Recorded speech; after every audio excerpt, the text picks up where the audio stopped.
स्कूलों फेल हुंदा असीं लिया के कारी साहब नूं दे देंदे। फिर तो भी आने कारी साहब इनू कुछ कहना नहीं ते हिफज भी कराना इनू मुकम्मल। अल्लाह हक अल्लाह। हुण बच्चा नकम्मा है जिहड़ा हिफज नूं देंदे हो ते ईमान नाल दसो कुरान दा कारी बन जांदा कि नहीं? ओ बोलो ते सही। ये कुरान दी खैर व बरकत है। इन्नल्लाह यरफा बिहादल किताबी अक़वामन। अल्लाह कौमां नूं इज़्ज़त देंदा ते कुरान दी वजह तो। ए कुरान दी खैर व बरकत है। नकम्मे तो नकम्मा बच्चा भी कुरान दा कारी बन जाता है। अब्दुल मन्नान वजीराबादी रहमहुल्लाह ताला जदों बाप ने मदरसे दाखिल कराया ना, प्यो नूं ऐसी चलो कोई अलफ बे पढ़ जाएगा तो अपनी रोटी रोटी चला लेगा, मौलवी बन गए। ते हुण बाप नूं की पता है ए मेरे अब्दुल मन्नान ने हाफिज़े कुरान भी बन जाना है ते हाफिज़े हदीस भी बन जाना है। शेख अब्दुल मन्नान वजीराबादी नूं बुखारी जुबानी याद सी। शेख इंजी है, मैं गलत नहीं कह रहा भाई विकास साहब, बुखारी जुबानी याद रखा तो नबी ने। ते बाप दा वक्त आया मौत दा,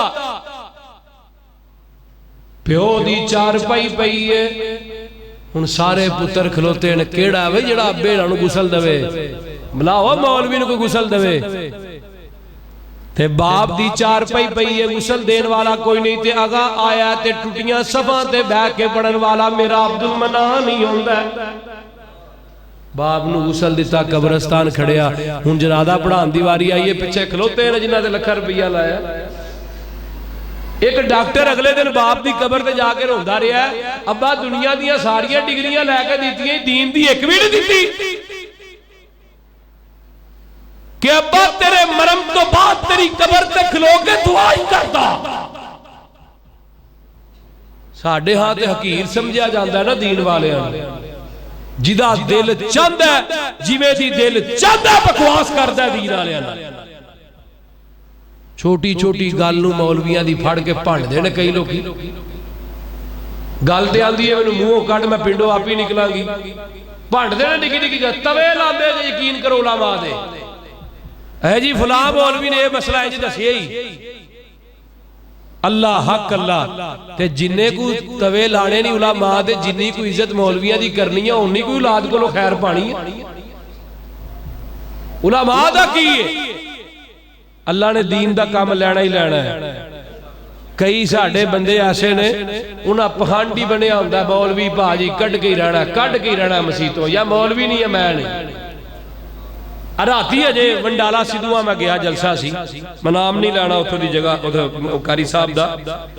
वो कह लगे जी मैं बड़ी मेहनत की है ते हुण मैनू जनाब है ना आंदे ने तुसीं जाओ इत्थों। हाफ साहब मैं किवें जावां? मैं शुरू च जमातां भी करांदा रहा, जाना भी देंदा रहा, मसीत भी धोंदा रहा।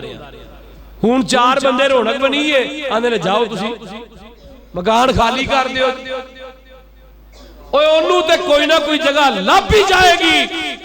अल्लाह दी कसम उठा के आना, तेरी मस्जिद दी शायद रौनक दोबारा आबाद ना हो। और रो पिया इतनी इतनी मेरा दरस ही दरस सुनने वास्ते इंतजामिया नहीं आई। ताकि मैं ते पराया बाहर दा बंदा सा ना। ऐसी ऐसियां ललचा, ऐसी ऐसियां बदतमीजियां। और मेरे रब ने रिज़्क दा जिम्मा लिया, तू ठेका नहीं चुकिया।